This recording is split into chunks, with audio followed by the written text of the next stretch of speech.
Well, hello, welcome to a impromptu. I guess we set this up like yesterday or the day before, so it's not that impromptu, Dylan. We've done some other ones in the past that were like the same day, but figured this is some of the guys from the local community here in Memphis. Technically, Dylan, you're in Arkansas, but you're close enough, you know. And Brian's a transplanted Louisiana Cajun, so he's still a new son of Memphis. But figured we get some guys together and just chat about where we are with the game and what games we played, what armies we played, what our thoughts are. Maybe just talk about what's been going on in the community. Maybe there's some fun discussion points that we've been reading on Fanatics that we want to bring up.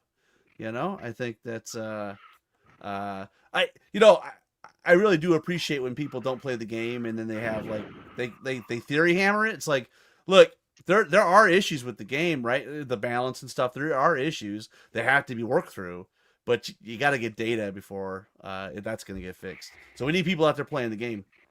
So to start us around, let's go, Dylan. How are you doing tonight? Oh, I'm great. Fantastic. I'm blessed. Have no complaints. Devlin, how about you, buddy? I am off work, so I am doing well. I got the same 2 weeks off Devlin has, so Brian's doing great too. I don't go back to work Well, till I've got one January more. 5th. I've got a day and a half of work, so I'm not fully off, but I got through the day. Yeah. I'm the same boat as you. I'm going to Michigan tomorrow, and I'll come back Sunday, but then I'm off for like the next week as well. So looking forward to Michigan though, because I'm going to be traveling up there. I'm going to go hang out with Daniel Bryan. We're going to go get some champions in. We'll get some 4th edition in. So my wife's like looking at the pile of stuff that's going. She's like, why do I have all this stuff going? It's like, well, that's my champions army. That's my goblins. And so it's like more than the suitcases. She's like, okay, whatever. So, well, let's just dive right in, guys. We've been playing, maybe we set the stage in the sense of we've been playing Kings of War 4th edition for what, about a month now? Something like that, right? So huge shout out to Mantic. Again, huge shout out to Mantic. They actually provided me a copy of the book, which is, we always make jokes about three raccoons in a trench coat. I met their new raccoon, very great guy, and you'll get to meet him on the show soon. But they gave me a copy of the book, so I'm really excited to talk a little bit about that. But that being said, we've been playing kind of consistently for, I don't know, 4 weeks. Dylan, we had that first kickoff, Dylan. That was about a month ago, right? Yeah. So maybe Brian, if you kick us off, I mean, you probably played the least out of us, maybe like 3 or 4 games, maybe. Yeah, I got like 3 or 4 games in. Why don't you talk? Go ahead. Yeah, my initial impressions are I do like the core rule set quite a bit. I like the capability of backing up and be able to pivot, sidestep, and a pivot gives me a little bit more tactical ability, I think, in certain instances where you just not to have it. And the biggest thing I read, and me and Devlin played a little bit of this week in our game we played, the concept of not having a counter charge, but you can issue one unit a halt, and then the second charge come in, and you can kind of control which side you want your units to slide to. I thought was pretty interesting as far as different aspects of looking at how it works. Everything getting an extra pivot is great. I think the game feels a little bit more fluid. And again, I'm one of the newer guys in the whole community, but I've been playing for a couple, 2, 3 years at this point, 4 years. I enjoyed the heck out of the rules so far in the games I've played. And what armies in 4th edition have you played? I think I built the list in Abyssal Dwarves and Northern Alliance, and all my games have been with Northern Alliance. This group knows for sure I tend to play balanced list already, so I haven't had a whole lot of trouble fitting in the stuff I normally play and I have painted into what I'm building. So I haven't hit too many roadblocks yet. There's some tweaks and things I can't do, like they kind of messed up my Thane. Because now rally's only for barbarians only, where it used to be for everybody. I'm not crying for you though, Brian. I cry a lot because you knew that thing was auto included every list I've ever built, and now it's barbarian only, so that's a little sad. But overall, the list those are the 2 armies I've played around with so far. I think you hit on something though that the people that are seeing the most difficulty for list construction, the people that may have been building a little bit wonkier lists or something that's a little bit more extreme. for me, looking at my goblins, I mean, pretty much if I'm sticking to I mean, okay, only 2 trombones in a battalion, but there's a way. But now I can actually get to 4, right? But realistically, if you're playing rabble and you're playing sharpsticks and that kind of thing, the army really hasn't changed that. Now, let me say this: the number of units feel kind of about the same. The unit strength kind of feels a little bit higher, obviously, because hordes now went up a little bit. But that being said, the armies play completely differently. The way you withdraw and stuff. So One thing about Northern Lights, I'm hoping it's a typo. Me and Devin talked about it a lot. Is my my ice elementals are now shooty 4s, so if I stay still to hit on 3s, but they melee on 5s. I feel like that, based on how other units were treated, that should have been the other way to keep them on par, kind of what they were. But that's an interesting question I have, is if that was a mistake or if they intended, because it does make my water elementals, which you guys know I love to play, feel less effective hitting on 5s, because now terrain 6s and they're pretty much useless. Well, you just shoot them and then they're Yeah, dead. You just did shoot light 'em, me bitch. up on 3s a couple times. I so- did light you Yeah. up on 3s this weekend, though. It felt good. Because you withdraw. Oh, you had to go through an extra unit. You didn't clear it. You wavered. Oh, you're fearless. When Devlin talks about his list, he did say heck with shooting not working and tried a crazy shooting list, and it was Yeah. pretty interesting. Yeah. Yeah, that is the reason that I'm almost 100% sure that's not a typo, because if you could halt, shoot on 3s with piercing, and then get surge into combat hitting on 4s. I'd have thought they'd have That's- flipped it. So if I hold, I hit Yeah, on I think it's supposed to be shoot 5 melee 4. So I they're still thought it melee should be the same, flip flopped, but but we'll see. you would have had I to have think it- been like close to start, or you have to long ball surge it, which has its own inherent risks. So I just Yeah. feel like they're flipped maybe, but shooting hurts, but the melee did not. So yeah. Yeah. Well, Devin, let's throw it over to you. You've been playing last 4 weeks. Yeah. I know you've been playing a lot of halflings. Yeah, I've got a handful of games in with the halflings. The other list I've been writing for is elves. Rest in peace, Sylvankin. But there's enough of the soul there that you can do something with the elf army. So hey, I can get Dracons now. That's kind of neat. The only thing I really lost was Greater Heirs, but I can do something with Mage at some point.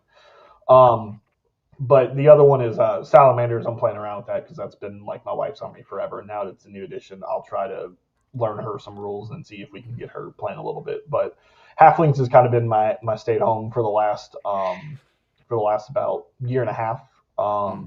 And I've been going in the opposite direction. I've been limit testing my own ways, which is everyone says shooting is god awful. So what have I built every time? It's been pretty much like 98% shooting lists.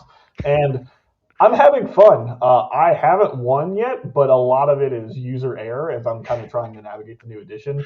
But just ask Brian how it feels when Ice Naiads take 22 wounds at the bottom of turn 1. Unfortunately, I missed the devastation by 2, so I couldn't route it that first turn. Regen and heal, baby.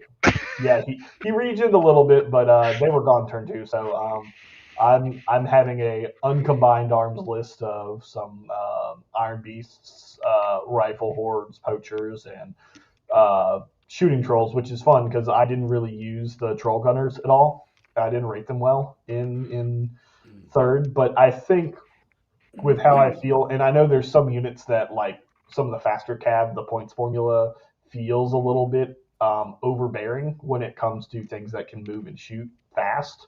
But the trolls are a little bit on the slower side. They still got cheaper overall, the troll gunners. So I've been playing with them so I can have something to do outside of combat, because that's what I feel bad with the trolls is losing a couple attacks. They don't feel as effective. So I may be a little bit weaker, but I can do things on the walk up. So it's been interesting for lists, and we'll see where it takes me.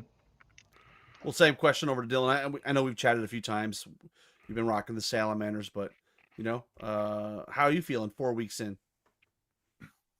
I've been feeling pretty good. I have been like taking some time and looking at the lists, and there are several problems. But shooting is not dead. Clean shooting is not dead. In your specific area, in your specific meta, maybe if like everyone has lists tailored to not really care about plink shooting, then maybe that's one thing. But you got to think like with the number one thing I've been seeing and hearing is, well, there's just so much regen and heal and commands and this that. Plink shooting is no good, but the thing that I consider when I see heal and commands and things like that is like, if I'm spreading out wounds, if I'm softening targets, priority targets, now you have to choose, even like let's say Forces of Nature. That's going to be a strong list coming into this next season because of that command. Well, are you going to spend your follow-up turn healing and using the heal command versus the Strider command? Like if you want to take all those wounds off, in my mind, if I make you do that, then that's a positive exchange for me, because you're not healing. You're not casting offensive spells. You're not surging. You're not doing the Strider command and charging in. So I think it's still a valid question to force your opponent to answer. Yeah, you may not be stacking up and getting devastating units that have access to all the healing, but you're still forcing questions to be answered, in my opinion. But it's still pretty early.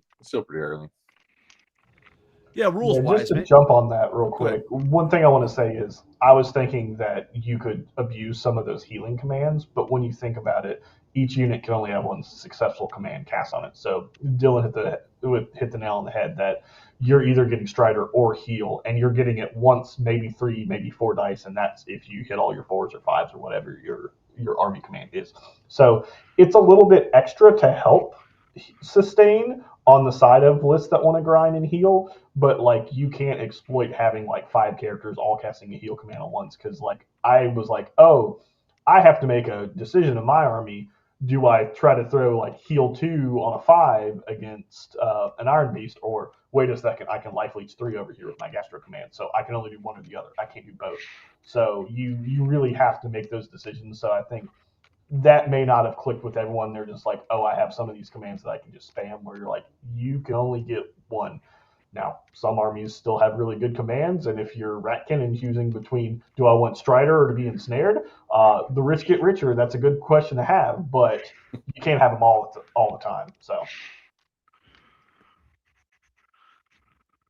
Well, let's just maybe touch on the rules itself, because I think, looking at what they've given us, I think the rules are in a great spot. I think the rules are chef's kiss, and I think I think there's going to be opportunities for tweaking the formula and tweaking some of the balancing of the armies, because that's the thing that needs more playtesting, which is fine.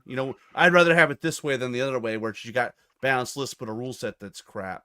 So, but in terms of the rules, what are some of the standout rules that you guys go? And Brian, maybe you touched on one, to be able to, when you have that multi-charge, you can actually clip through your own unit. Like that's Well, pretty. what's wild is that because in the 3rd edition it's always a counter charge, right? So if you have multiple units in the face, you counter charge one, you slid to that unit. Now in this edition, if I'm reading them right, and the way we've been playing it right, is if it's a single unit and you reform, you then move and still engage with both units. But the cool thing too now is if you have a unit already engaged, you can issue a halt order, which then forces this unit to stay further. If you need this unit to stay further this way to be out of range of things here, you can use that as a tactical advantage to not let that unit have to slide over like you used to have to, which I thought was interesting. And overall, just the extra pivot everywhere makes the game feel more fluid in my mind. I can react in position a little bit better, which I've been enjoying. Yeah, it makes it easier to get the units you want into combat and to traffic cop them a little bit. So yeah, it's almost like, it's not really a smart charge, but it's got that same feel, right? How about you, Dylan? You got a favorite rule or something you wanted to point out? I really like I really like the combat in general. I'll just kind of add it on to what Brian was saying, how the reform and withdrawing and everything, and the sticky combats in general, how they work. I think in this edition, in 2nd and 3rd, it was more about setting up angles in the movement phase. And I feel like in fourth, it's still going to be the game is still going to be won and lost in the movement phase, but it's going to be more about that section about chaining combats. That's setting those up, I think, is what's going to separate the men from the boys. Because, for example, if you're charged in the front and the flank, and you will wipe out the unit in your front on the follow-up turn, well, now you still have that unit in your flank. You can't reform after that if you're charged on multiple sides. But if you had another unit coming in on that unit's flank or front, chaining those combats is going to create some interesting situations, and it's going to add strategy to the overall melee phase. It's going to add strategy to splitting up attacks. I think it's going to be really interesting. Same question to you, Devin. What's something for the rules you wanted to highlight? I think the thing I like and the thing that I feel like is probably easiest for new people to grasp, or just I don't have to be tapped on the shoulder and explained to my club like 87 times, because that's what I'm good for on game days, is the cover rules are finally like not garbage. Is the middle of your unit on the hill, in the woods, in the whatever? Yes, no. Like it is super. It's not like getting out protractors, lifting up the unit. It's like what is 50%? What is my base? No, there's a stake through the middle. Is it touching? Is it not? So I think just finally having some clarity there after about like 4 years of that just being the most tedious thing that shouldn't be tedious to deal with. It's the little things in life that get me. So that's what I'm loving. Well, it is a lot easier to figure out where the middle of the unit is rather than what does 50% of that base look like, right? So, and that's just a good example of it worked in 3.5. Like it worked, but this is just so much better. You know what I mean? Like, and I don't think that one rule by itself is why 4.0 to me is a lot better than 3.5. It's the amount. It's when you add all the little I'll call them paper cuts. Like in 3.5, you're like, oh, there's this bull crap, there's this bull crap, and they sort of add up, and it's a better streamlined game. The sticky combat thing, or I'm calling it protracted combat. That's what I decided to call it. But I love it. I think it's great. I think it harkens back to a lot of other games. I can't think of a rank and flank game that you could get out of combat as easily as we could in 3.5 without some kind of penalty, right? Also, I think with the new rules, I think that it maybe mitigates the discrepancy between the square bases and the rectangles, right? Because it always used to bother me, like, oh, well, I'm on a 50 millimeter square, I can just turn and walk away, right? And so I think I don't know. I love the rules. I think they're very well written. It is interesting. I will say this: it's interesting. I've been following, obviously, Fanatics, because it's always a fun time to watch Fanatics implode on itself at this time of year when they have a new edition. But also on the Kings of War forum, there's a post for like rules questions, and it's like I don't want to be an asshole, but I kind of want to be like, guys, are you intentionally trying to like misread the rule to the point where you don't understand it? Like this is not that difficult. It's like, just read the rule. There was there's questions about the legacy bases page 85, the one about there's these bases that some sizes don't exist, or some sizes still exist but they're not in the rules per se. It's like, I don't know. I'm a technical writer at work. I do a lot of like validations and technical files, and I don't know. I don't. I just read it at face value, and I have not had any issue understanding what they were trying to say. And in fact, we did have a comment, Brian, that was bringing up one of your. You were talking about this earlier, how you can have somebody that's already engaged and they're not blocking that fresh charge, which is awesome, right? And the way they've done it is so sophisticated. Well, I shouldn't say sophisticated. It's so simple. That's the better word. That it chef's kiss. And that's like, simple things like the way they reworded phalanx to just basically say, hey, if you're this type of unit in the front, you're hindered. Like, they don't even have to explain that, oh, by the way, it doesn't stack with hindered, because it's really all, it's doing the same effect, so it's just telling you that you have the same effect. Yeah. Let's see what else we got. I have one request for the rules committee. Yeah. I mean, we need to cap brutal, because if you play halflings and you see edge grenadiers on the table, kill them first. Yeah. They can get up to brutal 7. Devil actually killed a model with brutal 6 against me on Saturday. That's rough. You are cramping my style. Oh my god, you shoot edge grenadiers against the halflings, man. Shoot those things first. They hurt. Yeah, let's see. We got a comment from Rob about Abyss put a ton of hurt on his nature list. It's funny. We're going to talk a little bit about some of the armies and what we're seeing in terms of maybe some of the armies that need a little love. Again, this is all conjecture. We're 4 weeks in. I think we need a lot more data to be able to start moving the needle. I think Rob's talking about nature's an interesting list. I'm using air quotes because we already know they're kind of the lead army for the next book, which is coming out in 5 months. So I have a feeling that, like, for me personally, I maybe I'll ask you guys this. I've got the invasion book, and my next army is going to be from the invasion book. These are probably going to be the armies that are least impacted by the balance, maybe, and I like some of those armies that, especially coming in the next book. I don't know, like, it's almost like Devlin, if you remember back to 6th edition Ravening Hordes, right? We have this Ravening Hordes list, but in 5 months, that army could be completely redone. I don't know. What are maybe talk about that for a second, guys. What is your strategy for building lists or building armies, modeling hobby? I know, Dylan, you mentioned you're adding a lot of the Gakatoa, but, like, where are you guys going? Are you guys looking to expand existing armies, or are you ready to go in whole hog, into a new army? I'm looking to add to old armies. So I have some complaints with how the halfling list functions, because it doesn't function the same that it did in third. I can still make very good lists, I feel like, out of the army.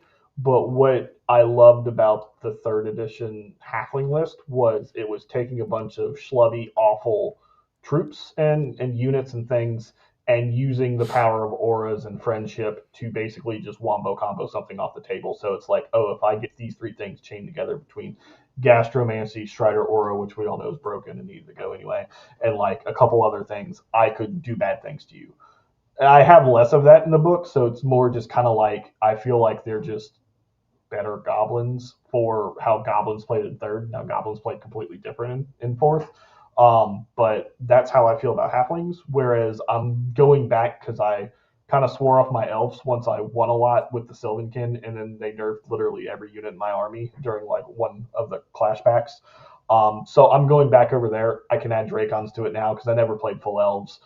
Palace Guard hordes are really ridiculously good. So I think just finding mixes and other ranges that I had, and adding to those to pick on things that I didn't necessarily wield before. That's kind of what I'm looking at from a list building perspective, and pour one out for EOD because that army is not great right now.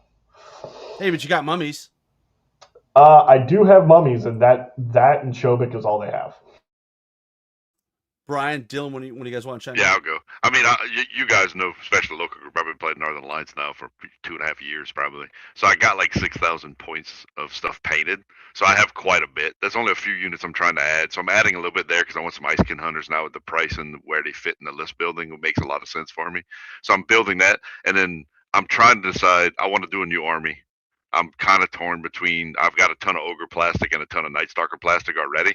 So I haven't started painting any of it. So I'm kind of waiting to see how it plays out in the first couple of months and see what happens. And then I'm going to probably go to one of those directions. But right now I still plan. Northern Alliance feels in a good place in the current list that I can build with the options I have, because I have good stuff at each tier of core, specialist, support, and it kind of builds well together in my mind. So I'm probably sticking for a moment until I see how it plays out.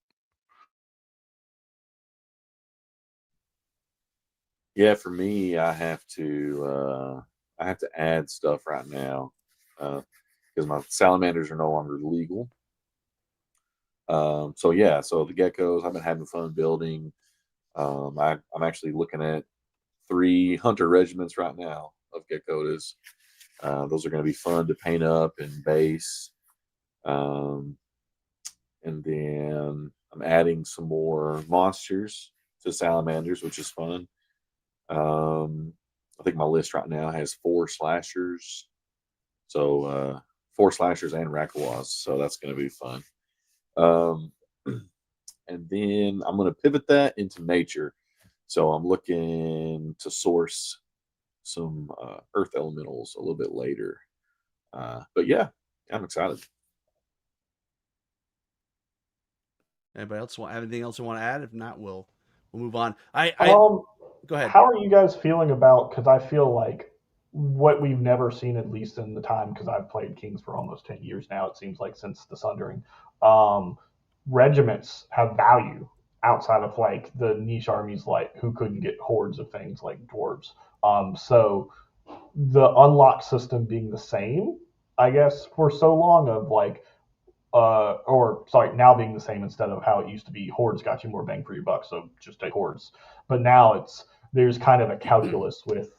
I take some regiments. I think Gekata are a good example of the hey, it's 80 points. Let's spam these junts, and then I can get to the real juicy bits behind it. Like I don't need to shift my ceremonial guard to core because I can get 4 regiments of Gekata for the price of a ceremonial guard horde, and I can still play with my meat and potatoes and specialist and support, and so that's interesting from a list calculus, but at the same time, if we're going to see more regiments, it goes back into my theory of like, oh, shooting can actually be viable because we're going to see less nerve values in places to where, hey, my regiment can take out your regiment one shot if I pepper you first. Like, so I think overall we're jerking far away from like the shooting's good because yeah, you won't take combined arms and shoot things off the table anymore. You will just make sure you can try to one shot it once you get to melee.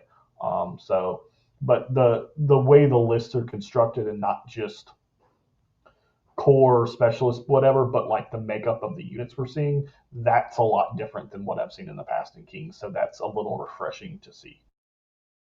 Yeah, let's tackle some questions. Paige has got a question about Titans, right? But the way I'm reading it, when it says you will find that some units still have the unit type Titan, these are now just the same as monsters in game terms, except that a base of a Titan has a footprint of 75. So I don't know. Is he assuming that you could take a Titan and put it on a 50? Because that's not what this says. This says Titans have to be on 75s. I almost feel like there could have been a cleaner way to do that. Maybe better way to word it. Yeah, maybe Titan should have been a special rule or whatever, and then their profile would be monster. Yeah, and then Titan. If the word Titan is in the keyword box down there, then it's a 75 height 6. But well, then because then it might have been it started like that, and then they had to walk it back because there's some Titans who aren't height 6. So that's why that's what I was just now. Yeah, I think it was we tried and then we walked it halfway back and then we got this weird kind of mishmash. Yeah, that can be cleaned up. I think the main thing that I've seen complaints about when it comes to base sizing and legacy base sizing is, do heavy infantry exist or do they not exist? And if they're supposed to be just infantry, when commands say stuff about heavy infantry versus infantry, is it all inclusive? Is it not inclusive? Like, I think that dichotomy could use some cleaning up. But that to me is less the rules may not be written great versus you have a different, because we know there's different writers for the lists versus the core rules. Yeah. There just might not have been some on the same page-ness over there. Yeah. And so that can use some clarity. Yeah, and this is probably an area that I don't think, so English-wise, what it says, so this can be a little confusing, but it says, below you will find guidance regarding these changes and units that have obsolete base sizes. They're not saying every unit listed here has an obsolete base size. They're just saying there are some obsolete, and I think the one thing that is obsolete is the infantry cavalry heroes, right? They are obsolete. Those don't exist anymore, right? The 20, 25 by 50 and the 25. But like the rest of them all those bases still exist, right? Heavy infantry, monstrous infantry, titans. The base sizes still exist. So again, it's probably something that enough people are having a hard time reading it, right? So they probably do need to go in and clean it up. But to me, I did not. I don't know. Did you guys have any issues? Did that make sense to you, or I didn't have any issue with it? Yeah, but I have seen a bunch of questions on the Kings of War forum for asking for like additional explanation. I think it can be cleaned up, but it's one of those things. Read it for what it's worth, and don't try to read between the lines. Don't try to break it. Yeah, don't intentionally break it. Yeah, I think also the issue we had was I think that legacy base size page was missing from the companion the first day, and if you have a lot of people who didn't have actual copies of the physical rulebook, well, they were like, "What is this referencing to? This page doesn't exist. Yeah. I don't know what to do with my life," because again, day one, people jumping to conclusions. So yeah, it happens. And let's be honest, the companion launch wasn't great, right? But it never has been. So it's on brand for them. Let's go back and see. We got some more questions here and some comments maybe. I think I've already put this one up, but got his books in. Our shop got our books in today as well from. So Brian already went and picked them up. They just came in today, right, Brian? So that's awesome. Yeah, just today they came in. Yeah. I do like, this is kind of where I'm feeling. I'm like, I'm just still playing with the rules, trying to figure out how everything works. Because ultimately, as I've been building lists, I could build pretty close to the list I used to play. But I don't think I want to do that, because I think I need a different army for the way the game is set up now. Right? So, okay, let's be honest. Maybe not Siege Breakers. If you take Grok and you make them special, then maybe that's the way to go still. One rule to watch out for, the rule you beat my butt with the first time we played, is the whole fact that now an engaged horde of rabble can withdraw, not clear the mob, fall behind, and then all the heavy hitters come smash with just was fighting the rabble. Yeah. I didn't realize it worked that way the first time. New players be wary. That can hurt quite a bit. Yeah, I think there probably is a few. I don't want to call them gotcha moments, but they kind of feel like a gotcha moment, because it's like that first time you play Surge, you're like, oh, so the withdraw rule or feint that Dylan beat me over the butt with in a game. Yeah. But yeah. To be fair, it says in the withdrawal rule, it says what you do if you land on a unit.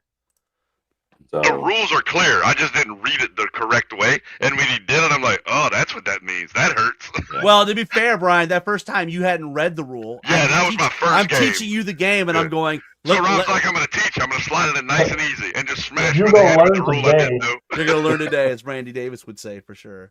yeah, Let's feint. see. I like Yeah. feint a lot. So Rob had another comment about commands. There's some great commands for both the armies in the invasion book and the regular armies. I mean, on the Goblin side, I've been enjoying the Maw Pups. Not having to pay for them, right? And not having to shoot them with a Maw Pup launcher, and just giving them a command. It's been to get the dogs. It's been, and it went up to 6. I'm like, oh, it's been fun. But is there any standout commands for you guys? Well, I think One thing. Go ahead. Yeah, I mean, I think we would be remiss not to mention Nature Trails. That giving Strider to stuff is, I mean, like I said, when you consider everything, more than 3 characters is going to be a rarity. So, are you really going to have Strider on very many more things than you would have in third edition with that army? I mean, and it has to go off. Like, so if you roll like crap, you're not getting the Strider. It's strong because they have stripped so much that, they've stripped the power of Pathfinder back. They've stripped Strider off a bunch of other things. So don't get me wrong, it is super strong. I just think that was nature's identity. That was forces of nature and herds' identity, was being able to charge into terrain. So that all it means is that's still their identity. But it is going to be strong. And it's, I mean, because it was, I mean, Pathfinder and Strider was strong before. Yeah. So yeah. Yeah, Northern Alliance orders, one's good, because I can pretty much give all my infantry vicious, which is nice. The Chilling Presence one, since Tundra Fighter went away, me and Devil were talking about it in my game, I don't see very many ways to use it right now. Outside, unless I have a unit out in the front near his units, and I'm trying to protect my back line and then free something out there. But I don't see much use for my second order in Northern Alliance. But the Vicious one I like. It's pretty good. Yeah. Well, let's Yeah. jump in. We had a comment. Go ahead. You got something? I was just going to say, one of the things I'm surprised we didn't see, especially with the amount of like all but 4 lists are still running 2 commands. I don't know why we had some solid like command dice orders in 3.5. Why didn't we get generic commands that like everyone could use? Like not as many we had, but like 3 or 4 to give some other armies something to do who have really poor commands. Like, for example, I'm going to cite EOD because look at how they massacred my boy. The one is going back to how, caskets used to be, and it's better than it was before. If y'all haven't read the rules, it's basically you can get like 6 extra dice to throw for surge when you cast that command on someone. That's better than it was because you're not just buying it on a unit and hoping you're using it. You can actually target when you want it. So if you want to railgun a unit across, cool, more power to you.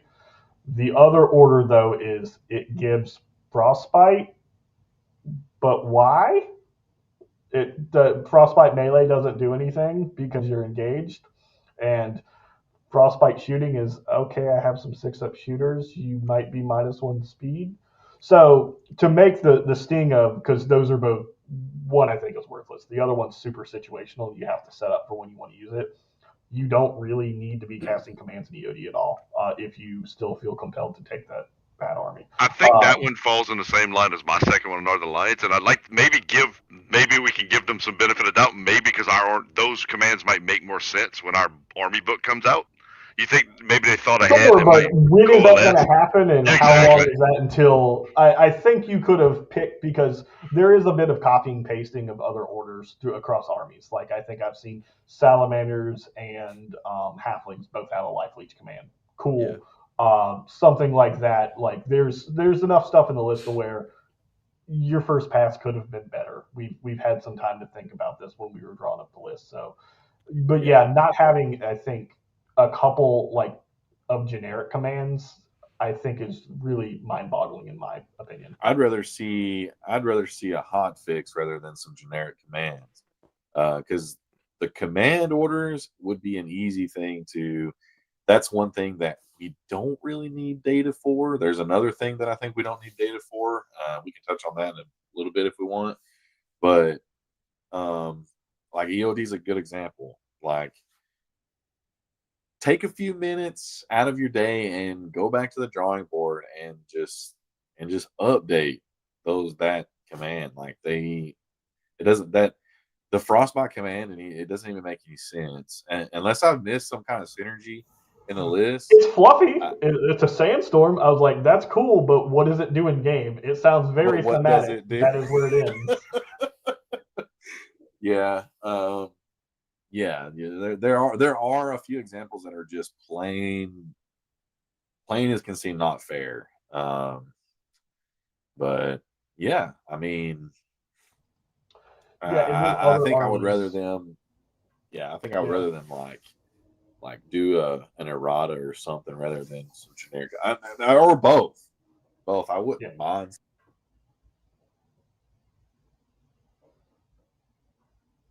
Muting myself like a chump. Going back to Devlin's original comment, though, I get the impression, or just the feel from looking at it, that commands are obviously they're replacing general army-wide rules, right? So they are army-specific in that regard. The other thing, Dylan, what you just said resonated with me is that, when you have generic commands or general commands, I wonder how much harder that is to balance if there's 20 armies that could, because now we have 20 armies, right? So if 20 armies could use them, but that being said, 100% agree, there's some stupid commands that probably need to be, and maybe we're gonna be lucky and those are in the next book, right? And like that's why they gave you they gave you the Boo prize. I don't know, but I am looking forward to, I just want what Dylan has with Salamanders, man. +1 speed, defense. I'm like, come on, man. And his Smolder. I mean, come on. So you're trying to say I should build salamanders next? Is what you're trying to tell me, Rob? Well, you have a 3D printer, right? You probably should. I have access to one, yes. Yeah. Yeah, let's go back to the top. There's some questions that came through by the way, appreciate everybody jumping on. Lots of all the comments. We're going to try to get through as many of these topics that people have brought up. And Troy brought up, the idea that, there's a lot of hand wringing, right? And I kind of may have said this at the top. I feel like for me, I could pretty much not. Outside of my siege breaker list, I don't think I have that many SKU lists, right? Even my goblin list from back in the day was Luggets and stuff. Not many people were playing Luggets, so I could pretty much build very close to what I was running before. That being said, what I built before isn't effective in 4th edition. I need different things. I need different unit mixes. But maybe we can go around and just, what are you guys' thoughts on Troy's comment, that, they can't keep playing the same list that they built and tweaked. I mean, yeah, I'll start out. As a guy that doesn't have a ton of time, when I get to a space where I have a good set of lists built and I have a good set of models painted, I like variety. You guys know that. I like new rules. I like to figure stuff out. But I can see some players getting a little upset about that, because then if you don't have that amount of time to rebase, repaint, re-get models, not everybody has the same level of hobby time. And that is the biggest challenge to this game for me personally, is finding enough hobby time to get it on the table. And so I can understand some frustration there. Yeah.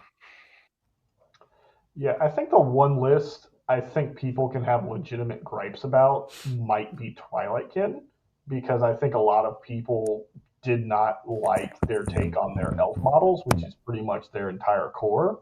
So if you used a lot of X, Y, or Z, you have to take on attacks of a lot of units that you maybe didn't have in your old list. I think that's the army I've seen with the most legitimate gripe.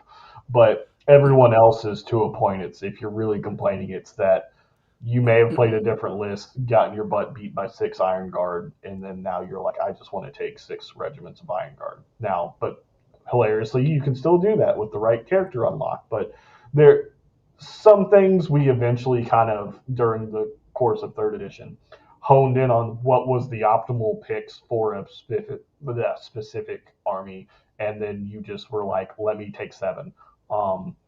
If that's not core in this edition, then congrats. You now have to build and model new things. And like Brian said, I totally understand why you're upset, because you spent hobby time on it and now you have to spend more hobby time, or maybe you can't field a viable army.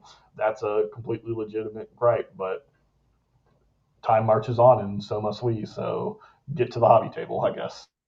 Yeah.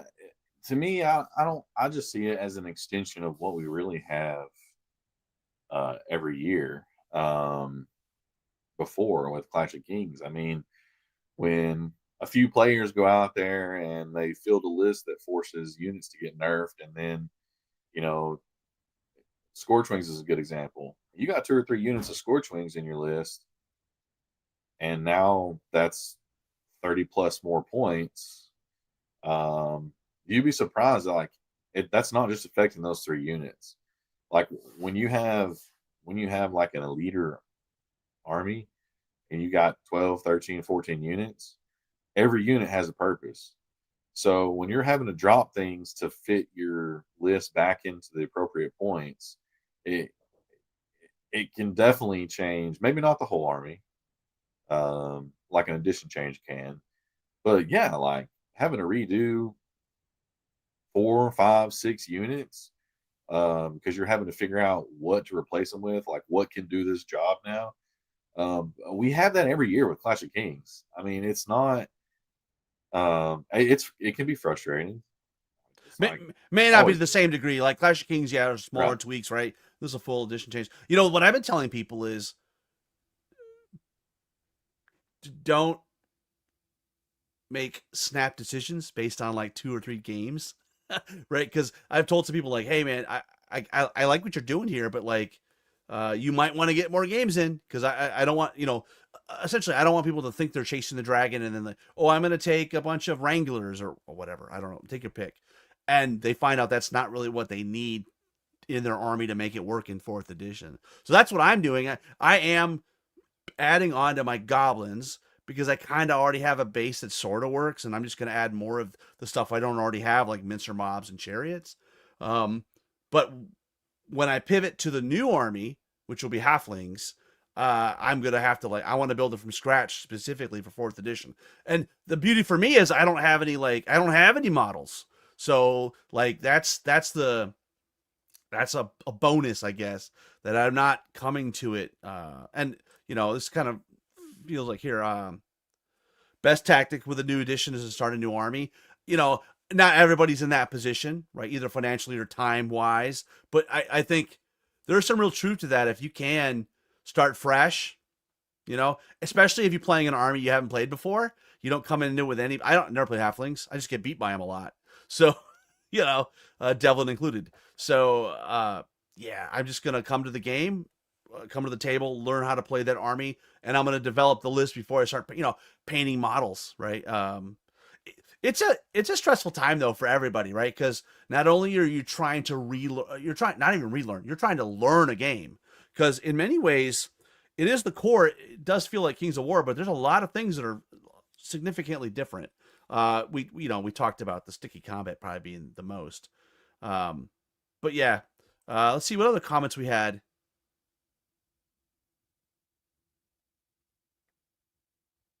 Yeah, his last comment, Tom's last comment, something else I've been seeing a lot of is like,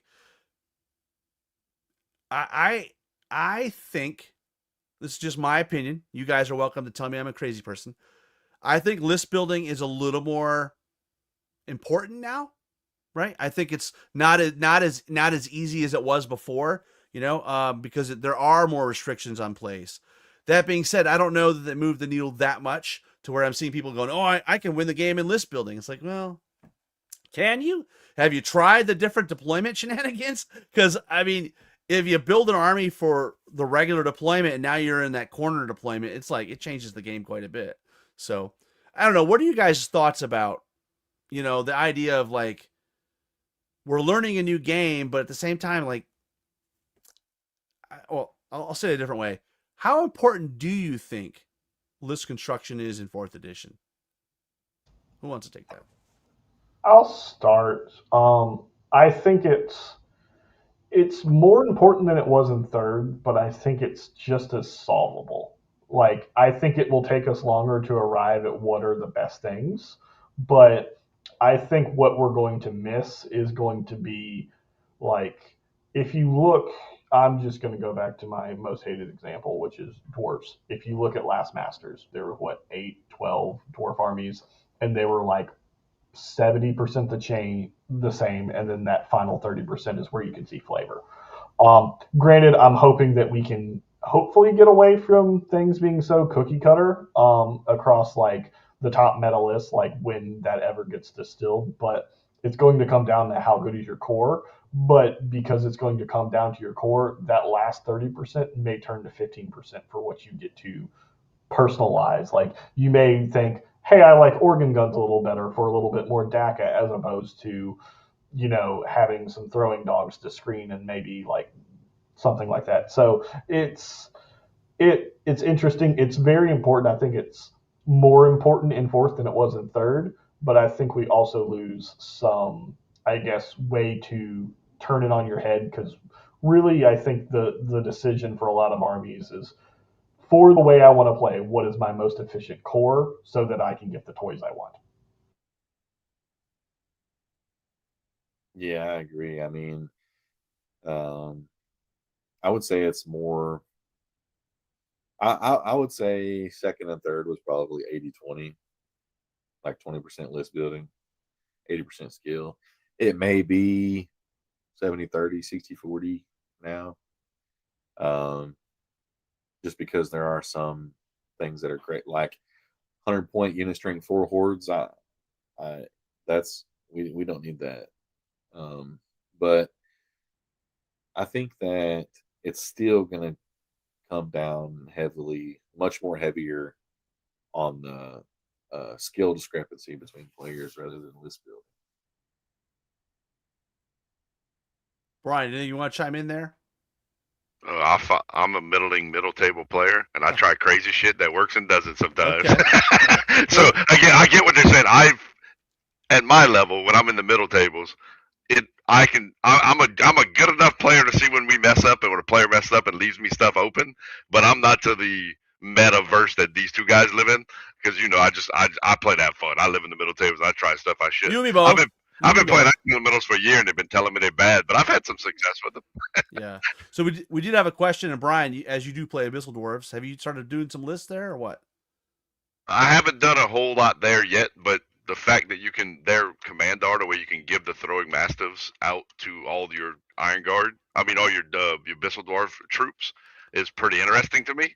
But I haven't built a bunch of lists yet, but I got a bunch of stuff painted. So that may be a place I go once I start looking at the list more, but I haven't dug too deep yet. And his question is, do I need more than one hero? Honestly, I think from an inspiring standpoint, yes. You need at least a couple to cover the board. You need 2 or 3 to get enough inspiring. Everyone gives you a command. They give you unit strength. Yeah, so the more you get, the better off you are, I think. But to Dylan's point earlier, getting past 3 to 4 is a cost. And if you get to 4, you're making sacrifices somewhere else. Because you got to get into that second battalion, which then forces more core, which then forces. So it's interesting. Yeah.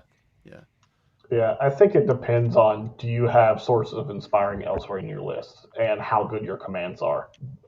Because your individuals, your champions are very prohibitively costed now. So in lists that you don't necessarily need commands to function, or your commands aren't great, I think you'll maybe do less. You might see like a BSB there just because, hey, it's the cheap option. It's got very inspiring.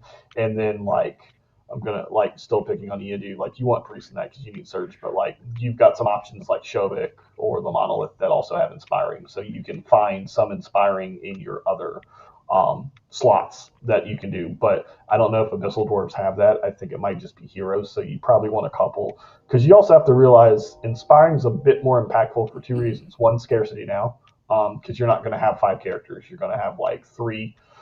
And then the other thing is it impacts more. You use inspiring when you get wavered now in shooting, so you can re-roll that. So a random double 6 may not be the end of the world unless they double 6 you twice, in which case go buy a lottery ticket. On the other side, you need it for withdraw if you're going to leverage that rule. If you're not, retaliate. If you need to, like I did against Brian on Saturday, if you need to back up 8 inches and then shoot his Chimera in the face with some riflemen, you can do that if you've got the nerve to do it. So inspiring can just help make some of those situations not as flubby, but it is important to get it where you need it, especially in these sticky combats. So if you want to withdraw or stick around for a while, that's critical. Yeah. Some other interesting comments here. Let's see. We got some. Let's see, where do you go here? This one. This is an interesting comment, and I think it is true, right? It's very hard to unlearn what you've been playing for a long time, and it's interesting, like with Phalanx going back to basically the second edition, or excuse me, Hindered going back to the second edition rules, right? It took my brain a little bit of time before I remembered, right? Go ahead. I was going to say one thing along the same lines of unlearning stuff that I think Brian and I played wrong until I read the rules after our game is I don't see anywhere that moving in cover gives you cover, like the penalty -1 to shoot. From what I understand reading the rules is if your leader point's in it, you're ignoring it for purposes of shooting, or if you're touching the front of the wall, which we always had, you're ignoring it for shooting. But I was so used to, I'm moving in the terrain, but my leader point didn't get it out of the terrain. I'm -1 or something. No, as long as your opponent isn't in that same terrain, you can kind of play around that with shooting, and that's something we have to unlearn. It's just how shooting in terrain kind of interacts and what is cover, what isn't cover, the leader point, or not the leader points, but the center point of the unit, and getting that kind of in your head the right way. Yeah, it was a statement Devin and I made often in our game Saturday. Don't assume anything, because we've both been long-term players, so we kept double-checking everything we were doing to make sure we were following the new rules. Oh yeah, that guy shot me with 18 shot ice elementals 3 times before I was like, "Hey buddy, it's 16." Yeah, I and did he was cheat. like, "No, there's 18." I was like, "Everything else is 16. Look at your rules." He's like, "You're Oh, right." my bad. I did cheat a few times with extra 6 shots. My bad.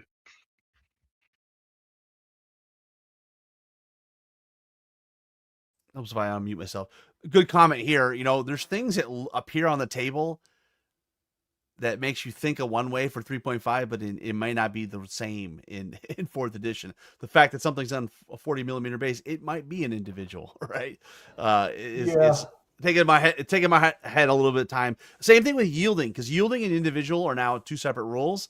And so there was a couple times in a game where I'm like, oh, I'm going to stick this guy here. And they're like, this unit, like, you know, and like, oh, well, that's a yielding unit, so I don't care.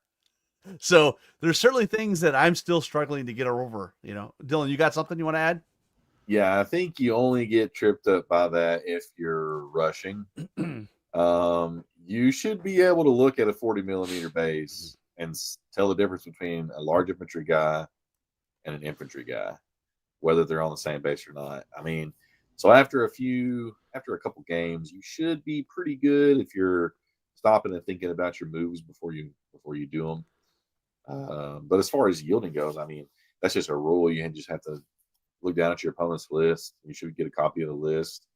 That would also solve the other 40 millimeter problem too. You know, what character is that? Okay, well, it's got the individual rule, so I know not to go over there buy it, because they can just spin around and charge me or whatever. You know, just little things like that can help, you know, solve those learning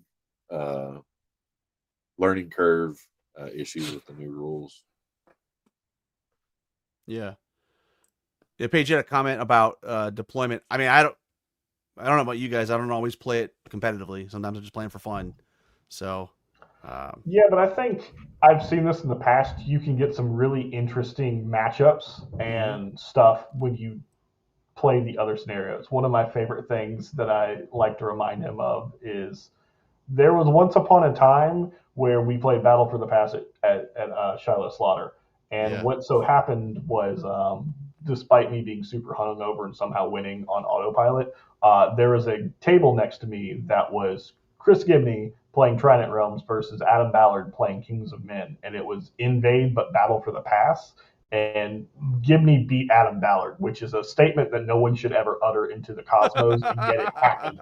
So sometimes it can shake things up. I don't know if competitively viable is the right thing, but I think it flips things on their head enough to where, oh, if everything's in snare on this very narrow frontage, this really helps for it's like Trident Realm armies or something like that. So that's another sort of gear or cog you have to turn in the army calculus of the, oh, if I'm playing, because I did pretty in a similar thing. We played a Battle for the Pass, I think, at Bug Eater in the last year. Like, that's what I call the deployment. That's the when you're doing the short edges instead of the long way down the table. Yeah. Yeah. I had Zach Clark's number with his goblins for a number of tournaments because we'd match up like round 4 every time with my halflings. But that one we caught, and it was that deployment.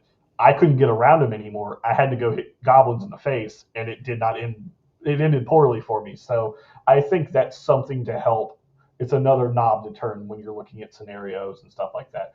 Now, I do think that you won't ever see randomness for it rolled at the time, or it'll be universal for like competitive events. But you may see I'm playing this scenario with this deployment, and this is just the way it is, and that's something you need to be cognizant of going forward. So and a specific map. Exactly. Yeah. I mean, I find games more interesting when there is a little more variability, right? I think it's I don't know. You know, I think back to Warhammer, like there were like 6 or 7, I don't remember how many scenarios, but we always played, was it Battle Line? Like it was just most of the time there were 6 like scenarios in 8th, and there were the 3 different deployments. So it was the Battle for the Pass was the one that was the long ways, and it was meeting engagement was diagonal, but it was you were 6 inches away, or you were 12 inches away instead of 24. I think my only complaint about this so far is I would rather just see actual measurements given to me for the diagonal deployment, because I don't want to have to do like fractions and like trigonometry to figure out what my deployment zone is. Tell me I have 18 up this way and I have like 36 up that way, and just call it a day instead of just like Yeah. making me do math Paige, I haven't taken since high school.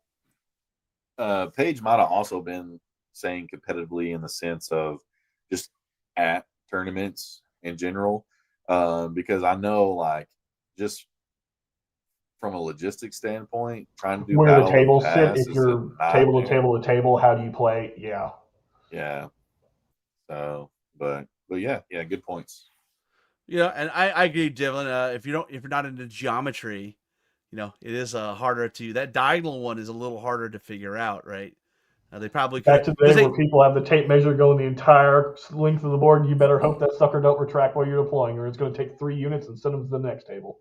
Well, what's weird too is they did that in Armada. Like Armada has that where they like lay out like most of the other games, Vanguard, I think they have very specific. So that would be a nice touches on that. We roll a 5 or 6, you get we used to call it meeting engagement, right? That would be it literally is meeting engagement, right? Because meeting engagement diagonally down corner to corner, and you're 12 inches off the line. So Yeah, I think this one might be 24 if I'm not wrong. So it's still the same gap, right. but it's not, because that was the one thing about meeting engagement. Oh yeah, it was shorter, right? You were closer. It was 6 off the center for 12 total instead of 12 off the center. So you're Yeah. like, cool. Am I going first? Chariots charging 2d6 already Yeah, in. yeah. All right, here we go. So we got another comment here. I like this comment because I have been finding like the 60-point flagger in the goblin list. Give them what was a banner of command, the one that gives them an extra dice. Yep. 60 points. It's dead on. For that inspiring comment is dead on. and unit strength. Why not? I think that's good. Let's tackle Paige's other comment. So, what are you guys' thoughts on this? I don't think the system is responsible for diversity. I think if people are pigeonholing themselves, that's on us, right? I don't know. I don't know. What do you guys think? It kind of ties into. Yeah, go ahead. I think it kind of ties into, like what we want as players. I mean, yeah, I can take 10 retrords, but is that fun for either player? So, I don't know. Yeah. I mean, it's hard to explain because if you know the list you're taking is going to ruin one or two people's game at an event and then get nerfed because it shouldn't exist to begin with, or I don't know if the it's legal, I'm going to do it argument is really, I don't know. I don't. It's like do we want good things to exist? Do we want armies to have good things? Like, well, I don't know. I can see both sides of it. I'm not doing English very good right now, but it's a hard. That's a real. This topic is super controversial, I guess. But I do agree. It's more on. I feel like it's more on us than the rule. Yeah, it's on the players, right? Because you got some guys that want to win at all costs versus who cares if it's fun or not. And I try to remind everybody I play, because I'm a loud, boisterous Cajun. Y'all guys all know me. I like to have fun. If it's not fun for me to play or for my opponent, I personally won't build it. That's just how I think. To your point, it's up to the players to control that, and if they bring it, yes, it's legal. But do you want to be that guy? And there's just some people that want to be that guy, and I don't know how you control it outside of making Let's Build not make it possible. Yeah, I treat it like freedom of speech. It's like, I'll defend your right to, Jeff O'Neill, build an entire rabble horde army, and I will tip your hat that you actually did it full model count, but I will not do it myself. So, yeah, I think, but back to, I think, the original point, which is, I think list diversity, at the higher ends, everything's going to boil down to what is optimal, what is a meta. I think where you actually may see it hurt more, which will actually have an inverse effect, is I think you'll see it more impact the casual gamer. Because if they can't just throw some wacky stuff on the table for just fun, like they're going to be the ones who feel the pain. I think eventually, if you're trying to win a tournament or just go and be competitive, you're going to kind of filter yourself up to a specific list, and you'll distill yourself down there. So that was happening in third anyway. Like that hasn't really changed, but I do think I want to take this model because it's cool, and I want to take a couple of them. Oh wait, it's supporter specialist. Now I got to like fight to get points to unlock core to get you to those unlocks. I think that's where you might actually see harm. But on that, like it's just like what you said before. We just moved the goalposts. Like those same units in 3.5, they may have been irregular. They may have been, you know what I mean? Like so, at the end of the day, it's on us. Yeah, it's to, like a. Go ahead.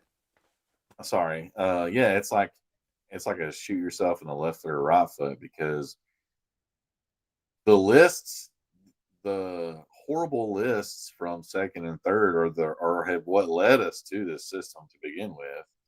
So, and obviously it hasn't solved all those problems, because there's been some things floating around already. You said wretches like 5 times. We get it. Yeah. How many wretch hordes again? Hey, you know what though? You know what though? North of Legitimately, if someone models it, go for it. Again, it goes back to what I said. If you want to be that guy and it's within the rules, we can't say nothing. All you can do is good job. You painted it. You won. Was it fun?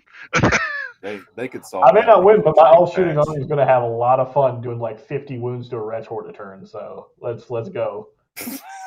I do wonder though, you know, because I've been thinking about goblins a lot, and like there's certainly armies, goblins would be one of them, where you can put a lot of unit strength on the table. But what I found is like, well, you better hope you get the right scenario then, because if I have to go get loot tokens from siege breakers, good luck, right? Like I'm gonna get punched in the nuts. So I don't know. It's one of those things where I think I think the jury is still out on where do we need from I'll say competitive, but just if you want to be competitive on the table against with an all kind of comers list.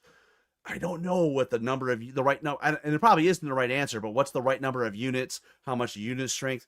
It all depends on, you know, which scenarios we're playing, what armies are out there. So I don't know, it's way too early for me to figure this out. So it's funny because Jeremy brings this up all the time when we went into 3.0, Devlin, where Lady Ionia, well, we can catapult her behind the line, and she's going to go back there, and she's going to kill everybody, and this is the ridiculous. There are going to be cats and dogs living together, and it was total garbage. Like it did not. People tried it like twice, and they're like, okay, this is the dumbest idea. So I think it was the dying stages of 2, but yeah, it could be, yeah. It was, but I mean, it was not fun when it happened to me, and I was like, I can't deal with this woman. She is just wrecking my house. This is mimicking my life a little bit too closely. Can we stop here? Yeah. Let's see. I'm trying to think. Did I miss any other good comments here? There's a lot of great stuff. By the way, guys, we really appreciate you guys taking the time to join us and diving in and chatting with us tonight. Dylan, Brian, Devlin, any comments for you're getting close to closing this place up? Anything we missed? I did want to add on to kind of Yeah. what you were saying when you were pointing out unit strength versus like hoping you get the right scenario. That was a good point, because I think the other day when we played, I think you had me by 10 plus unit strength, but both of our games were within 1 unit strength at the end of the game. So I mean, you know, maybe the cheaper unit strength 4 units are not all, you know, all that in the bag of chips, but we will find out for sure. Well, I think too. Well, when I say unit strength, I'm bad at this myself, but I think we sometimes forget that there's a durability factor to it, right? So you got unit strength 4, but is it on a defense 5 horde, or is it on a defense 2 horde, right? Is its nerve value 24 rallied up to 25, or is it 20 rallied up to 21? So, you know, and obviously points play into this too, but it's such a new game, or such a new landscape, you know, a new puzzle to solve. And honestly, guys, I haven't figured it out. And I don't think I'm going to figure it out anytime soon. But that's the fun part for me is I'm trying different stuff. Like I have the misfortune of playing a lot of ogres of lately. No offense to Jeff, but you know, I mean it's kind of fitting. Karma come around to bite me in the ass, right? He's rocking and smashing my face in with siege breakers. But you know, the goblins, I am struggling to find a way to bust siege breakers. They're like, well, mincer mobs. Yeah, mincer mobs are speed 5. Oh, by the way, they're probably going to get charged first, which means I don't have my TC. So yes. So even mathematically though, you know, siege breakers hit 18 times, you know, have 18 attacks on 3s. That's 12 hits. Whereas on average, the regiment of mincer mobs is going to be 24 hits or 24 attacks. On 4s is going to be 12, right? The same. But if I'm not going first, then I lose that combat. Oh, by the way, I also have 30 extra millimeters of base, right? Like I'm a much bigger base, so it's a lot easier for you to chaff me up. So that's something that I'm trying to figure out. And I maybe that'd be a question for you guys in the audience. You know, I'm wondering about some of the classic tropes that we had, some of the really skewy stuff that we had, like high defense. You know, what are your thoughts? On one hand, you know, I see, well, and maybe this is just attribution error on my part, but it feels like there's less crushing strength in the game. There's less, you know, and there's less Pathfinder Strider mitigation, less hindered mitigation. So you got to make every hit count. A well played high defensive army with Thunder's charge only working on the initial charge if they're not hindered and not on the secondary engaged combats is going to make defense, I think, carry a lot of weight in the new edition. Yeah, but flip side of that is, you know, those siege breakers are expensive, right? So maybe my counterplay is, okay, well, I'm not even going to mess with them, which I've had some luck, you know, just like screw it, I'm going to fill the board, and you can kill my 10 units, and I'll hopefully got the right scenario so I can beat you. Well, I think if you got multiple siegebreaker hordes floating around your local meta, yeah, I think you throw down some sharp stick throwers and some big rocks throwers. That may not be the list you take to a tournament, but if you know if that's your weekly game, you might as well throw some of them in there and take some of them big boys down. Yeah, well, I like to call a comment out Ed Evans just said, which made me happy to see. He was saying that he has that comment right there. It's good to see that a new player picked it up quick. I just want to call that comment out. Yeah, I think the rules themselves, the core rules, are the most streamlined they've been since we got in the game, and for by and large, they don't have as many gotchas as we used to have, like early second. So I think that's great because I think to pick it up, it seems a lot more intuitive. There's a lot less what is obscured versus what the other one was for covering, like all these kind of different things. Or you don't have to worry about corkscrew anymore. God rest its soul, it was a strategic thing, but that was the one thing that like any new player was like, oh, well, this sucks. I hate it here. And you don't have that anymore. I think there's still a bit of work that needs to happen in lists to make them kind of less, I guess, there's a large variety, I think, of power in the list, and it's basically how good is your core, how good is your commands. But I think the core rules are the best they've been in this game, which is good because that's what we wanted Alessio to do. Yeah, well said. Is there anything before we close out? Is there anything that you picked up that you're like, oh, I don't think people caught that? The one that Dylan and I were laughing about. Laughing? I don't know if laughing is the right word, but the fly rule, right? Which you can't start in difficult terrain, right? Devin and I were talking about that in our game, where it's now where you start and where you finish, not just where you finish. Yep. I think that's interesting because it prevents the flyer from using the cover, right? It's sort of like, okay, it comes with it, and I, you know what? I guess that kind of come out, but you're going to be hindered. So well, thematically, it makes sense to me. Or you're not. And thematically, that makes sense to me because they're in this woods, and you want them to fly out, right? It's gonna hinder them. So, two big flaps hit a stick so on the way up. What's that? What'd you say, Dylan? Sorry, I didn't catch that last one. You just pay so much for fly. I mean, it's I can't tell that the cost of fly really came down much, and then they nerfed it on top of that. Yeah, my Laura Chimera did not get cheaper. and it didn't. They nerfed it somewhat. My Chimera's still like, I think my Chimera went up 10 points. I like to play with the unit because it's fun, but yeah. There's Yeah. a few little things like that I don't fully agree with. Like, I know we've talked about wild charge, but yeah, I mean, overall, I agree with the core rules for sure. Yeah, and I think that's one of those gears we have to turn because that's on the list building side. That's in the mythical formula.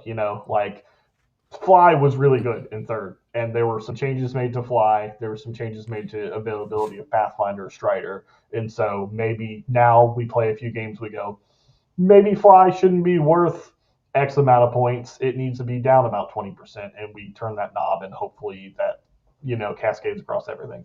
That's the great white hope I think we have for list building to where we can tune those things in, because I think my complaint right now is fast shooty cab feels awful because I think they're pointed for both shooting and melee when it's like I'm only doing one at a time. So I think we should pick whatever's the more prohibitive, costly one and go with that for the formula rather than trying to say I can do both at all times, because Silver Breeze being 200 for a regiment is Yeah. god awful. The other thing though is like those units that do things well. Like I'm talking about the Wranglers here, right? Like the solution I thought that they did was really great for the ice elementals.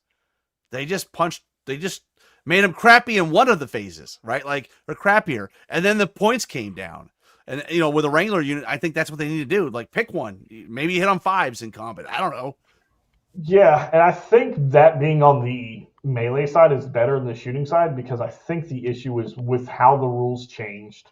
So a lot of like standing still gets you the +1 to hit. So things that had like steady aim went up, a shoot value. The thing is, those units don't ever stay still. You don't want them staying still. So your fast cab just got worse at shooting, got more expensive, and probably got slower. So it feels like a quadruple whammy that hit some of these units that were maybe a little bit on the stronger, more cost-effective, oppressive side. And now we overshot it. Let's try to find a middle ground, dial that back, and then figure out where they need to be going forward. Yeah, I agree. You're muted, Rob. I'm like the worst streamer, man. I keep muting myself. But it's funny because for those of us that have been at this for a long time, when we went into second edition, they were not supposed to be regiments and hordes. They were supposed to be troops and regiments, large infantry. That was what they were designed as. That's how they were supposed to be pointed. Now, we didn't have unit strength. That wasn't a thing back then. So I love that it's now circling back to the original inception. But he brings up a good point. Some of those armies that are hanging their hat on a large infantry, you're losing like in an ogre army, you might be losing like 5, 6, 8 unit strength. Oh, right? more. I've built several lists, and I feel like most ogre armies, if you go full bore warriors, boomers, siege breakers, you're going to be floating around 20 unit strength. Yep, I built a few lists myself. Most other factions are going to be floating around 30. So, I mean, you better be resilient. You better kill a lot. Yeah, you might kill everything and it won't matter, but you're going to have a lot less unit strength. What's interesting? We've been talking about, like, we get this question a lot. Well, what points are we going to be playing at? Blah, blah, blah, blah. And I always say, well, if 2,500 kind of feels like 2,300, I don't know if I'm answering the question correctly or if I'm understanding the question. Because maybe the question is, what's the right points for 4th edition? Not what's the right points to make it feel like 3.5. Because Devlin's going to Bayou, which is 2250, so we played a game at that point level. It felt like a good number as far as the unit makeup in the game played well. I only had like 10 units, but again, I'm Northern Alliance, so I'm expensive as hell. But it played well at that point level. But we play, as you know, we played a bunch of games at 2,500, which kind of feels the same number drop, same unit strength as 3rd. But to your point, is that right for 4th? I don't know yet. Yeah, do we want to continue playing the same size armies? In which case, 2,500 is. Tom Annis did the math. He's like, everything got about 9% overall more expensive. 2,300 times 9 is 200. That's 2,500. Math, cut and dry. Cool. Thank you, lawyer boy. But like, do we want to go back to where we were maybe in second, where we were making more list decisions and concessions, and go back to your 2,100s or something like that? That's a little bit more kind of like we had the the few 1995 events, and I think that's more common overseas. But like that was restrictive on list building because you have to make choices. You can't just have one of everything you want.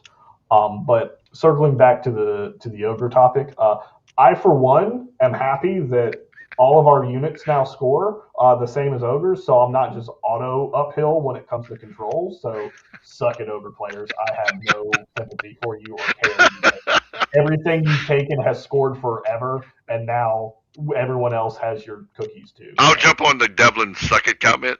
The reason I play this game is the community. So all I ask the guys, all everybody listening, whoever played me knows this. I like to have fun. Give everybody a little bit of space to deal with what they're dealing with on the change and forth, but keep the community strong because I think that's the strength of this game. So just try to keep that in mind when you're talking to your fellow players and when you're playing games. But ogre players can't suck it. But ogre players can't suck it, as Devlin said. Well, yeah, I have. They're still sitting on the shelf. They don't. I'll be honest with you. The list is not as inspired to me. Like the Goblin list is a little bit more interesting. Maybe it's because I would be probably most likely pushing myself to paint stuff I don't already have, rather than bringing out Siege Breakers and Warlocks and the stuff I already have. You know, again, it goes back to that's not the fault of the list construction or the army construction. It's me, right? It's my own, lack of creativity to not see the vision. We did have a question about, or a comment about Corsairs, and since we do have a resident Masters level player that plays Salamanders, what do you think, Dylan? He hasn't used them yet. Them going down to 140 points is super interesting. I've already been seeing people like throwing just all Corsairs and Firebrand in a list. And this is how I feel about the gunline situation. I could be wrong, but I feel like if you turn that needle all the way over, I almost feel like you're guaranteeing yourself a loss in a tournament just because it's only going to take like 1 or 2 turns over the course of 5 games to have average or below average rolls, and then they're into you. Just because of the way the rules work, you need to devastate stuff. I don't know. But Corsairs are like a good example of a switch hitting unit, a hybrid unit. They're not paying for speed like the fast ones we were talking about. Like Wrangler for speed 7, price. right? Yeah. Yeah. They're at a good price for what you get. So if you're thinking about them, you could try them. In third, I ran a list with 3 units of them and they were at 170. Then, of course, obviously everything was different, but that's a good unit. That's definitely a good unit for sure. Awesome. Well, guys, I know we're coming up on time. What final comments you guys want to share? Have fun. Keep playing. Keep trying. Yeah, that's a good one. Devlin? Yeah. Just be blessed, everybody. Live positive. Have fun. Roll some dice. Be good. I'm just excited about seeing what the future holds. Right, I think there is going to be some emergent lists that come out that are going to be very creative, and I think they're going to make for some really awesome and interesting hobby opportunities for people. I just hope people take the time to actually execute it. Like, you come up with a cool idea, let's get it on the table. This is the time, right? This is the time. Yeah. Well, I can't say it better than myself, but happy holidays to everybody. I'll be up in Michigan this next week with my mom and my brother and family, and I'm gonna be going up there. I'm gonna get some Kings of War 4th edition in. Daniel Bryan lives across the street from my mom. We got a game day scheduled for Friday, the day after Christmas, so super pumped about that. Probably gonna get some champions in too. I picked up the Goblin box, so I'm ready to play with because Dylan's been elbowing me. He's like, you gotta take him. You gotta take that champion in your list. And I'm a guy, I don't really want to play with proxy, so I got the model now. So he ain't painted yet though, but You guys have any holiday festivities planned that may or may not include some Kings of War? I think my week Gotta go to after I Texas. get back from vacation, or after I get back from traveling to in-laws, is going to be. I have a week off of work between Christmas and New Year's, and I'm going to play some Kings of War, and Brian and I are going to beat each other's brains in until we learn something. So Probably so. Yeah, I'm going back home to Louisiana for the holidays, so I'll be back in town on Saturday. But Devin and I will probably play a bunch of fourth the following week. We're both off all yeah, week. we got Sunday to Sunday of we ain't got John And I'll to be do, back so. Sunday. So I got Monday and Tuesday. So you guys get ready. I'm ready to put some goblin fists on. You know, I will say one more final thing about goblins though. I love the models, but man, those resin models are killing me, dude. They are literally killing me. I'm having to repair them, Dylan. Every time I play the army, like 4 or 5 of those leggings Snap, break. snap, snap, snap, Yeah, snap, I'm snap, like, snap. that's really what's Make you driving wanna me to play play a with new blank army. bases. Man. Only bust out the real models for the tournaments. Everything else is blank Yeah, base. You know what? Get out the blank base. Andy The Patton, Andy Patton yeah. syndrome, where Andy you got Patton the whole special. bag full of Dude, Andy the Patton shows up with the bag of all the cut PVC Make- bases, and he writes it all with You need markers. to make, you need to make some bases out of dry erase board, and that way you can show up when you play against Andy. Your blank bases are far better than his blank bases. You know, we give him kudos because there's at least 3 different colored He charts. gets full paint score. He gets full paint scores. He's got 3 different color markers on the blank bases. All right, guys. Well, I appreciate you guys joining me tonight, chatting about. We'll check back in a couple weeks, and you know, just to recap though, if you guys have things you found in the rules that you have questions on, highly recommend you head over to the Kings of War forum. There's an actual thread for questions for Alicio to get answered. I know Matt Gilbert is in there answering questions as well. So, you know, get in there, play some games, right? Nothing makes me cringe more than, you know what, if I don't have the data, I don't really have an opinion yet. You know, so get in there and get those games played and actually, you know, what do you think about the rules? The balance stuff, yeah, there's issues. It'll get resolved. I have the faith. You know, the new everything I've seen, the new committee that they've got to do play testing, they're going to be fine. And it's not new. They've done this I don't know how many times now. So, awesome. Go, Merry Brian. Christmas, all. Merry Christmas, everybody. Talk to you soon.